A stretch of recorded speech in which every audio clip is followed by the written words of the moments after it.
Chers amis, Shavua Tov Beshem Hashem, Naaseh Ve'Natzliach Lagdil Torah, Uliatira Be'ezrat Hashem pour ce dimanche 29 du mois de janvier et le Zayin du mois de Shvat. Nous avons un shiur justement pour le 7 du mois qui a été acheté, donc pour tous les 7 du mois, en hébreu Zayin Be'ezrat Hashem, par la famille Hirsch, Ayekara, que je vous les bénis sur tout leur chemin, pour l'élévation de l'âme de Shoshana, Chava, Bat Polet, Perla, ainsi que Shula, Shulamit, Bat Esther, et Lor, Léonie, Bat Donna. Alehen, Shaolom, Yiratzon, Shakadosh, Baruchu, Yivarechotam, Bakol, Mikol Kol, Bracha, Ve'atzlacha, Bechol, Maaseh Yedehem, Be'ezrat Hashem, Imarbe Osher, Deshanim, Merananim, Yeyu, offert par Eli et Barbara Hirsch. Be'ezrat Hashem, que Dieu vous bénisse. On commence ce shiur aujourd'hui, qui à mon avis ne sera pas le dernier, puisqu'on a plusieurs shiurim à faire, sur une histoire du Baal Shem Tov. On a raconté hier soir une histoire du Baal Shem Tov, et je voudrais vous faire partager pour ce dimanche un peu difficile pour nous tous par rapport à l'attentat de ce Shabbat, qui a mis malheureusement à terre plus de 9 victimes qui sont parties, alors qu'ils sortaient des prières pour rejoindre leur famille, et très lâchement et froidement assassinés. Yiratzon, Shakadosh Baruch Hu Yikon Damam, et qu'on n'oublie jamais, nous, en tant que pays d'Israël, que nos ennemis nous feront toujours ce que l'on permettra de faire. Shem Yazor. Et en même temps, bien sûr, Shinskei Shavua Tov, après la pluie, on dit souvent le beau temps. Le Baal Shem Tov, un jour assis avec ses élèves, lève les yeux vers la fenêtre, regarde le ciel, puis observe un de ses élèves et lui dit « Est-ce que ça te dirait de venir avec moi t'enfoncer dans la forêt ?» L'élève avait compris qu'il avait un mérite très particulier ce jour-là, puisque le Baal Shem Tov lui proposait de venir avec lui. Et bien entendu, quand on est avec le Baal Shem Tov, Alav Shalom, on a l'habitude de vivre de grands événements. On a l'habitude de voir des choses incroyables, des miracles surnaturels, des choses qui vont au-delà de toute explication rationnelle. Donc bien sûr que l'élève se trouvait ravi de pouvoir faire quelques pas avec son maître, le Baal Shem Tov, et surtout faire de la hitbodedut. Cela représentait le summum de la liaison entre un homme et son créateur. L'étude de la Torah plus la prière égale hitbodedut. Parler avec Hachem, remercier Hachem, vivre avec Hachem, comme l'ont fait ces tzadikim qui motzei Shabbat, alors qu'ils enterraient leurs proches. Eh bien, on dit le Teilim Mizmor Letoda. Ils ont remercié Akadosh Baruch Hu d'avoir été choisis pour faire la kapara du peuple d'Israël. Comme ça, on dit la famille. En tout cas, ils partent. Et puis voilà que, contre toute attente, au lieu de s'arrêter en pleine forêt, de faire la hitbodedut, le Baal Shem Tov ne cesse de s'enfoncer dans la forêt. Presque à passer de l'autre côté de la forêt. Et là, l'élève ne comprend pas vraiment quel est le but de cette sortie en pleine forêt. Alors que, comme vous le savez tous, dans la forêt, c'est des endroits qui sont plutôt dangereux, là où les hommes n'ont pas l'habitude de vivre particulièrement.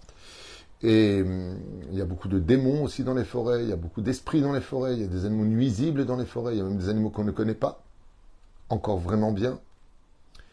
Mais le Baal Shem Tov, Alav Shalom, dans sa émouna et sa vision des choses, n'a peur de rien. Et l'élève, avec son maître, se sent en sécurité. Puis voilà qu'au loin, ils observent une toute petite cabane, extrêmement délabrée, pauvre, avec un toit à moitié fait, l'autre côté, les briques manquent, une catastrophe. Une maison qui ressemblerait plus à une chaumière abandonnée qu'une maison habitée. Et pourtant, en s'approchant de cette maison, on y constatera une famille juive qui y vivait, avec un homme et sa kippa sur la tête, ses péotes sur les côtés, les tzitzit, et les enfants qui essaient tant bien que mal de jouer, de s'occuper. Tandis que la maman, elle, essayait d'étendre du linge, complètement défectueux et déchiré, sur un fil très fin d'un arbre à un arbre. Et le Baal Shem Tov arrive enfin à destination avec son élève. Et après cette très très longue marche, se retrouve tellement fatigué et épuisé qu'il demande, malgré la situation plus que précaire du couple, de bien vouloir les accueillir. Alors l'homme, voyant un tzaddik comme le Baal Shem Tov arriver jusqu'à lui, il ne le connaissait pas personnellement, mais il avait entendu parler de lui et la aura qu'il dégageait, cette lumière incroyable de la Shekhinah sur son visage, lui avait fait comprendre qu'il était face à un homme de Dieu. Alors bien sûr, ils l'ont fait entrer dans cette maison complètement délabrée où il n'y avait même pas de chaise. Il y avait une espèce de planche posée sur 2 seaux. Et donc il les a assis là-bas. Et le Baal Shem Tov lui a demandé s'il aurait peut-être quelque chose à manger, ce qui va énormément étonner son élève, puisqu'on voyait qu'il n'y avait absolument rien dans la maison, rien, ni des pommes, ni des fruits, rien. Et le Baal Shem Tov dit au maître de maison, oui, mais j'ai vu que vous aviez une vache petite et maigre sur le côté de la maison, peut-être qu'un peu de lait nous suffiront. Alors l'homme très gêné leur dit, oui, mais le problème, c'est que la vache est très maigre et très petite parce qu'on n'a pas d'avoine à lui donner, on n'a pas de paille à lui donner, on n'a même pas de quoi la nourrir, la pauvre vache. Et le lait que j'en ressors nous sert juste pour manger, pour les enfants, un demi-verre de lait. Quant au reste que je peux prendre d'elle en la traitant, eh bien, j'essaie de la vendre au chouk. J'essaie de vendre un peu de lait au chouk en contrepartie de quelques légumes pour que nous puissions manger. Et le Baal Shem Tov lui dit à ce moment-là, parfait, nous aussi, un petit verre de lait suffira amplement pour nous deux. L'homme s'exécuta avec grand plaisir et essaya, en appuyant très fortement sur les pieds de la vache, d'en extraire quelques laits qui étaient leur seul revenu pour vivre. Et voilà que l'homme arriva avec une belle surprise puisqu'il avait 2 verres en bois dans lesquels la moitié seulement était plein de lait. Le Baal Shem Tov demanda si on pouvait lui faire chauffer un petit peu cela. Tant bien que mal, on lui a chauffé. Et le Baal Shem Tov but son lait, puis se reposa.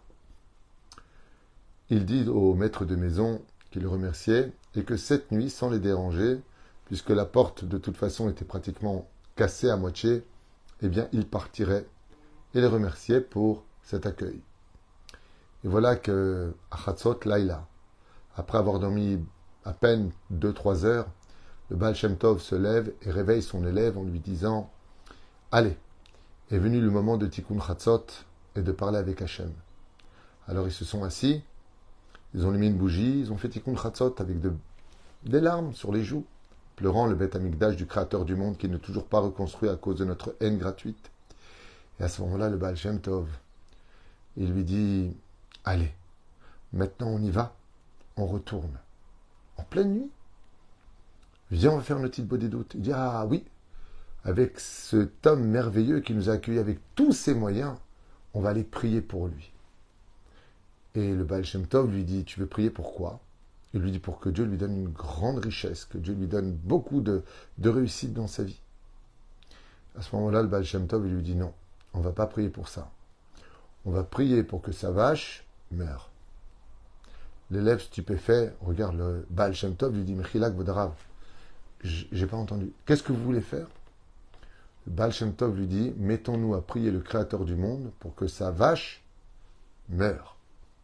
Maintenant. Il dit, mais Vodarav, vous avez entendu ce qu'a dit l'homme, c'est sa seule et unique ressource. Le Baal Shem Tov ne lui répond pas et se met à prier avec le Créateur du monde, demandant à Dieu de faire sortir l'âme de la vache de son corps. Et à peine eut-il fini que la vache s'effondra et qu'elle mourut. Le Baal Shem Tov, ayant observé que la vache était morte, dit à son élève, maintenant on peut partir. Et voilà qu'ils sont partis. Bien entendu, arrivé dans la ville de Medzibouche, l'élève était totalement retourné. Mais il savait une chose, quand on a un rave, on sait que ce Rav est un vrai tzaddik. Il faut 40 ans pour descendre dans la pensée du Rav, pour comprendre pourquoi il a fait des choses qui, à nos yeux, à nous, étaient totalement illogiques. Alors il a confiance, parce qu'il sait que son Rav est un cœur pur, on n'a rien à lui dire. Souvent, il peut nous arriver des fois de tomber sur des gens, alors qu'on va faire beaucoup de recettes dans notre vie, on l'a prouvé par A plus B, et tu auras toujours l'abruti du village qui va te dire ouais, de toute façon, il faut avoir un bon cœur dans la vie, alors qu'eux ne font rien. Mais lui, il savait que le Baal Shem Tov était un homme au cœur pur et qu'il aimait chaque juif plus que sa propre vie. Alors il a accepté en disant bon, j'ai pas compris, c'est pas grave. Le temps passe, et voilà qu'un an plus tard, le Baal Shem Tov, alors qu'il faisait un cours à tous ses élèves dans sa maison de Metzibouche, se retourne vers ce même élève avec qui il était parti l'an dernier et lui dit « Dis-moi, ça te dirait que nous retournions dans la maison du juif que nous avons visité extrêmement pauvre avec sa vache ?» Et là, très heureux d'entendre que le Baal Shem Tov enfin reparlait de cela, se proposa de l'accompagner vivement. Alors le Baal Shem Tov s'est mis en route. Et voilà qu'après de longues heures de marche, s'enfonçant dans la forêt, presque de l'autre côté, eh bien, il fut très surpris en observant que le sol avait changé, puisque c'était carrément du goudron, des briques plus exactement, qui formaient le sol. Et la forêt a pris une tout à fait autre forme. Tout était devenu extrêmement beau. Puis après des grillages, entouraient tout cela. Waouh! C'était devenu un palais.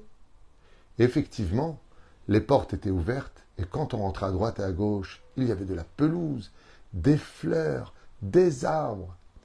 Et à la place de cette ruine, un an avant, on y trouva un magnifique villa, une espèce de palais miniature par rapport à un palais normal, mais une maison de luxe, mais vraiment très belle. Certes, tout en bois, mais vraiment de très haute qualité, avec plein de chambres, avec un très beau carrosse, de magnifiques chevaux, des chiens pour garder la maison à l'extérieur. Ils étaient arrivés chez un multimillionnaire. Et là, l'élève ne comprit pas du tout. Alors, il s'était peut-être dit que cet endroit avait été acheté par un homme très riche, mais non, pas du tout. Alors, grande surprise, en tout cas pour l'élève, il observa un homme vêtu d'un beau shtreimel qui coûtait très cher, avec un magnifique vêtement, courir vers le Baal Shem Tov et lui embrasser les mains. Et il reconnut que c'était le pauvre, qui un an au préalable était celui qui les avait accueillis. Puis sa femme sortit pour les accueillir. Et avec le sourire lui dit « Oh, Gvodarav, quel plaisir de vous recevoir, quelle sroute de vous voir, c'est magnifique. Hey, cette fois, on ne va pas vous proposer un petit verre de lait. Hein. On va vous offrir les meilleures viandes Chalak Bet Yosef. On va vous offrir les meilleurs mets. Vous allez manger un repas de roi. » Et le Baal Shem Tov rentra dans la maison. Effectivement, on put observer des vases de très grande valeur, des lustres magnifiques. Waouh! Qu'est-ce qui s'était passé? Et là, le Baal Shem Tov, alors qu'ils étaient en train de déjeuner ensemble, se retourna vers le maître de maison et lui dit « Alors, quel miracle Dieu a fait pour vous en un an ?» Je lui dis « Gvodarav, vous n'allez pas me croire. Ben, après qu'on ait eu le mérite de vous avoir dans la maison, nous avons vécu un Tisha B'Av qui nous a laissés par terre pendant une demi-journée. Vous n'allez pas me croire, Gvodarav, mais le Créateur du monde m'a pris la dernière source qui me restait, c'était ma vache. Et quand le matin on s'est levé et que je suis sorti pour traire la vache, on l'a trouvée morte. Alors on s'est mis à pleurer. Et on a commencé à avoir faim. On était totalement désespérés. On était par terre. Après avoir passé plus de 4h30, 5 heures à pleurer avec ma femme et les enfants, qu'est-ce qu'on va devenir? Qu'est-ce qu'on va faire? Qu'est-ce qu'on va devenir? Qu'est-ce qu'on va faire? Ma femme m'a dit, écoute, pleurer, on n'a plus de larmes. Se plaindre, on a tout dit. Il y a une chose qu'on sait. Kadosh Baruch Hu ne met jamais dans une épreuve si on ne peut pas la surmonter. Plus bas que ça, on ne peut pas tomber. On n'a plus rien. Cette maison ne vaut rien. On n'a plus de quoi se nourrir. On n'a plus de quoi échanger pour acheter des légumes. Il n'y a plus de choix. Alors mon mari, après avoir pleuré maintenant, tu vas te lever parce que tu ne peux pas descendre plus bas que ça. Tu vas aller dans la grande ville qui est de l'autre côté, traverse la route et tu reviens avec des solutions et moi je prie pour toi. Effectivement, le maître de maison raconte que quand il est arrivé dans la grande ville, il est parti directement au souk et là-bas il a vu plein de marchands qui vendaient un monde fou dans cette grande ville que lui ne pouvait pas habiter par manque de moyens. Et voilà qu'il a observé qu'un primeur qui vendait essentiellement des belles pommes de toutes les couleurs en avait tellement sur l'établi qu'elles ne cessaient de tomber sur les côtés. Alors, je suis parti le voir et je lui ai dit, écoutez, moi, comme vous pouvez le voir, j'ai rien. Je suis pauvre. Vous, vous avez trop de pommes. Est-ce que vous me permettez de me faire confiance? J'habite dans la forêt. De vous prendre un panier de pommes et je vous promets qu'avant le coucher du soleil, je vous les ramènerai. Si je ne les ai pas vendues, et vous paierez le nombre de kilos de pommes. L'homme m'a regardé comme ça et me dit, écoute, moi j'ai une charrette pleine de pommes, j'ai rien à perdre. Prends un panier, et si tu réussis, je te redonnerai des pommes. Allez, je te donne ta chance. J'ai vendu les pommes en 1 heure, mais pas dans le souk. Je suis parti les vendre dans les maisons. Vous voulez une pomme, une pomme, par 2, par 3, par 4. Et je suis revenu avec de l'argent. Quand il a vu ça en 1 heure, alors que lui n'avait même pas vendu un demi-panier dans le souk, alors il m'a redonné encore un plus grand panier de pommes. Et j'ai fait cette même journée toute la ville. J'ai ramassé en une seule journée ce que je n'ai pas ramassé en 6 mois, 7 mois avec mon lait. En une seule journée. Alors le lendemain, il me cherchait. Ah bah, tu viens un peu trop tard, viens vite. Regarde ce que je t'ai préparé, une charrette. Et j'ai pris cette charrette avec l'âne et j'ai quitté la ville. Et je suis parti dans le village, à 3-4 kilomètres d'ici, où vivaient d'autres juifs, avec toutes les pommes. Je les ai vendues. Quand les choses se sont sues dans le grand souk de la ville, tous les primeurs, les bananes, les pommes, les oranges, tout ce qui les fruits exotiques qui venaient même en dehors de la Russie, tout le monde me donnait de la marchandise. Tout le monde me donnait des vêtements. Et ce que j'ai fait, eh bien, c'est que comme je n'avais pas peur de lever mes manches et d'aller travailler, puisque je voyais que la chance me souriait enfin, eh bien, je suis parti les vendre dans d'autres souks des villes avoisinantes. Et en 6 mois, j'ai refait une situation financière comme jamais j'aurais pensé la faire, à un tel point que j'ai ouvert des boutiques dans chacune de ces villes, et aujourd'hui, c'est moi-même qui fournis toutes les marchandises au souk de la grande ville d'à côté. Je suis devenu fournisseur, je suis devenu très riche. Avec de tels moyens, je me suis permis de prendre des dizaines d'ouvriers qui ont travaillé d'arrache-dents jour et nuit pour me construire cette maison, ces jardins, ces routes. Et depuis, j'étudie la Torah et je gagne de l'argent tous les jours, jusqu'à pouvoir en distribuer à tous les pauvres. Le Baal Shem Tov lui dit, Tov, eh bien je suis très content pour vous, bracha ve'atzlacha. Il s'en va, il le bénit, et là l'élève se retourne vers son rave, le Baal Shem Tov, et lui dit, Vodarav, c'est parce qu'on a prié pour que sa vache meure. Et à ce moment-là, écoutez bien ce que lui a dit le Baal Shem Tov.